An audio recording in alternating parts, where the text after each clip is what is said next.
स्वागत है आपका अपने YouTube चैनल एग्ज़ाम क्रिएटर पर। आज हम क्लास 10वीं का एक्सरसाइज 1.3 का क्वेश्चन नंबर 1 को सॉल्व करेंगे। कि दिया हुआ है प्रश्न कि सिद्ध करें कि √5 एक अपरिमेय संख्या है। अपरिमेय संख्या दोस्तों जिसे हम p/q के रूप में मतलब अंश बटे हर के रूप में नहीं लिख सकते हैं, वो अपरिमेय होता है। लेकिन याद रखिएगा, अभाज्य संख्या पर यदि आप रूट दे देते हैं या रूट में अभाज्य संख्या है तो वो अपरिमेय संख्या होगा। आइए एक बार इसको सिद्ध करके देखते हैं और शायद आप लोगों को ये समझने में आसानी हो। हम एग्जाम्पल के द्वारा अच्छे से समझा देंगे। ध्यान दीजिएगा अच्छे से। अगर कोई भी वीडियो को देखते हैं तो आप लोग स्किप न कीजिए, उसको धीरे धीरे देखिए, जो बोल रहे हैं उसको समझिए, इसके बाद ही समझ में आएगा। थ्योरी थोड़ा जो है ना लंबा ज़रूर होता है, लेकिन यदि आप अच्छे से समझ जाएंगे या अच्छे से सुनेंगे टीचर की बातों को तो समझ जाएंगे। ऐसा नहीं कि लंबा बता रहे हैं, आपके लिए आपको समझाने का कोशिश किया जा रहा है, इसीलिए लंबा वीडियो हो जाता है। परेशानी नहीं लेना है। आइए समझिए इसको। थ्योरी अगर आप समझ जाइएगा तो कहीं परेशानी नहीं होगी। इस प्रमेय को देखते हैं एक बार। इससे पहले प्रमेय तो नहीं, इसके लिए हम डायरेक्ट इसको सिद्ध करने का कोशिश करें। तो देखिए √5 तो अपरिमेय संख्या है ही, लेकिन हम इसके विपरीत उल्टा मानेंगे कि √5 एक परिमेय संख्या है। तो चलिए मानते हैं। माना कि √5 एक परिमेय संख्या है। दोस्तों है अपरिमेय, लेकिन हमें तो सिद्ध करना है, तो इसलिए हम इसके विपरीत मान रहे हैं कि माना कि √5 एक अपरिमेय संख्या है। परिमेय संख्या है। यदि यह परिमेय संख्या है तो इसे तो p/q के रूप में हम लिख सकते हैं, या a/b या अंश बटे हर के रूप में, इस तरह से लिख सकते हैं। तो इसीलिए तो √5 यदि परिमेय संख्या था या है मान चुके हैं तो इसे हम अंश बटे हर के रूप में लिख सकते हैं। जहां कह सकते हैं हम लोग कि p तथा q सह अभाज्य संख्या है। ध्यान दीजिएगा बात पर, सह अभाज्य संख्या है और q के बराबर 0 भी नहीं होनी चाहिए दोस्तों। अगर ये परिमेय संख्या है तो q के बराबर कभी भी 0 तो होगा नहीं। और एक बात ध्यान दीजिएगा, हमने लिखा है कि p तथा q सह अभाज्य, इसका मतलब है कि इसका एक ही गुणनखंड है या एक ही ऐसा संख्या जो दोनों को काटता है। इसके अलावा, एक के अलावा कोई दूसरा संख्या नहीं है जो दोनों को काटे, है ना, दोनों को विभाजित कर सके p और q को। इसके बाद देखिए, या हम इसको इस तरह से क्रॉस मल्टीप्लिकेशन करवा दें तो क्या बन जाएगा, ये √5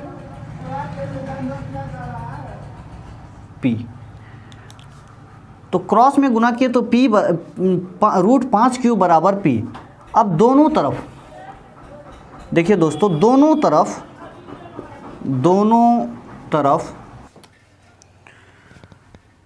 तरफ वर्ग करने पर यदि आप दोनों तरफ वर्ग करते हैं तो देखिए इस पर जब वर्ग कीजिएगा तो क्या बन जाएगा, ये बन जाएगा 5q² बराबर p², इतना बनेगा। अब इसको हम समीकरण 1 कर देते हैं और ध्यान दीजिए इस पर कि देखिए 5 गुना में है तो उधर क्या करेगा, p² को विभाजित कर, दूसरी तरफ भाग में जाएगा तो उसको क्या करेगा, विभाजित कर देगा। मतलब 5 से p² विभाजित होता है। समझ पा रहे हैं? अतः लिखेंगे या 5 से p² विभाजित होता है।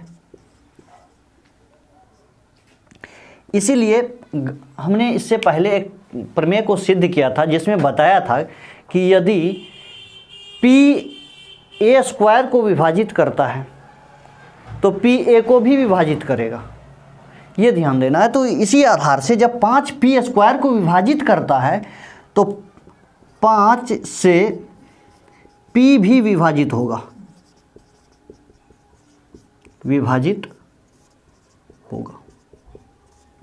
आइए दोस्तों एक दूसरी संख्या को लेते हैं और देखते हैं। p के स्थान पर हम दूसरा अंक लेते हैं और मानते हैं।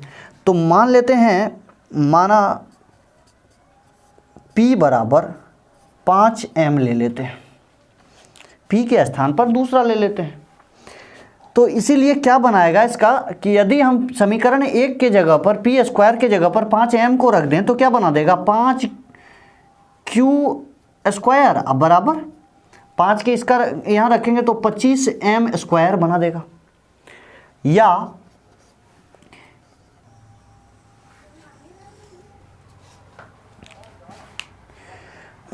हो गया है 5q स्क्वायर बराबर 25m स्क्वायर। तो या ये हो जाएगा दोस्तों, यहाँ पर लिख दे रहे हैं ऊपर कि q स्क्वायर बराबर 5m स्क्वायर। क्या देख पा रहे हैं कि 5 उधर से अगर इधर भाग में आ जाता, 5 से q स्क्वायर विभाजित होता है। तो यहाँ लिखेंगे समीकरण 2, चूँकि 5 से q स्क्वायर विभाजित होता है,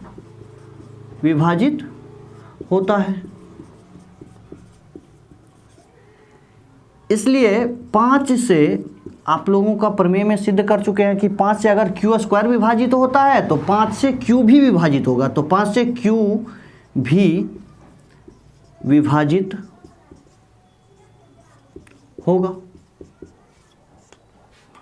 हम क्या देख पा रहे हैं दोस्तों कि हमने माना था कि एक तो परिमेय है, दूसरे सहभाज्य जो कि कह रहे थे कि P को भी और Q को भी सिर्फ एक ही विभाजित कर सकता है, एक के अलावा इसका कोई गुणनखंड है ही नहीं जो इन दोनों को विभाजित करे। लेकिन हम देख पा रहे हैं कि 5 से, समीकरण 1 को गौर से देखिए कि 5 से P स्क्वायर विभाजित होता है, मतलब P भी विभाजित होगा। अब 5 से Q भी विभाजित हो रहा है। लिखेंगे 1 तथा 2 से P तथा Q का एक के अतिरिक्त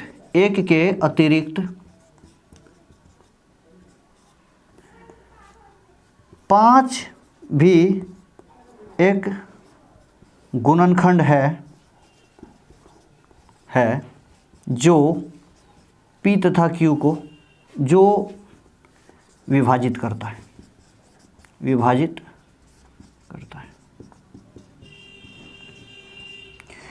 तो हमारी मान्यता तो गलत सिद्ध हुआ कि √5 एक परिमेय संख्या है, इसका एक के अतिरिक्त कोई गुणनखंड नहीं है।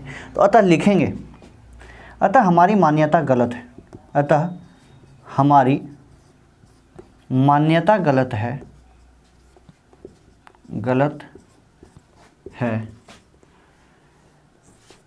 कि √5 एक परिमेय संख्या है।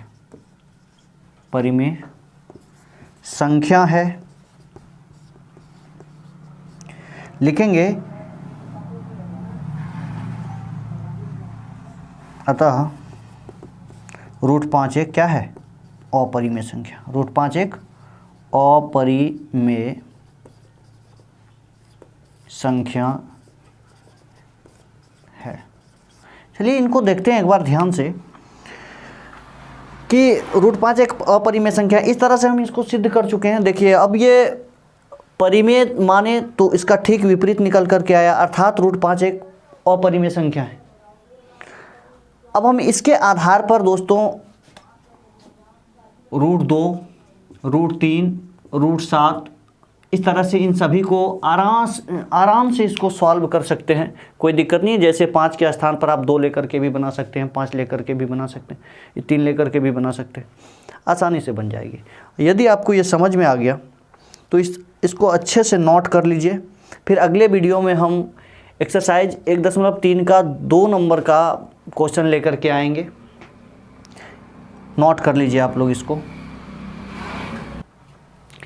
एक याद रखिएगा दोस्तों कि जो √5 जो पूछा गया है, ध्यान दीजिएगा, ये √2, √3, √5 और √7 से हर साल जो है एग्ज़ाम में यहाँ से प्रश्न पूछा जाता है, इसलिए इस पर ध्यान दीजिएगा और अच्छे से प्रैक्टिस कीजिएगा। इसका है तो इसमें ज़्यादा कुछ नहीं, थोड़ा थ्योरी लंबा हो जाता है इसलिए विद्यार्थी घबराते हैं, लेकिन ये कुछ नहीं है इसमें। √2, √3, √5 का जो परिमेय को आप बार बार सप्ताह में 1 बार 2 बार प्रैक्टिस करते रहेंगे तो ये आपका आसानी से समझ में आ जाएगा, इसमें ज़्यादा कुछ नहीं लिखा हुआ।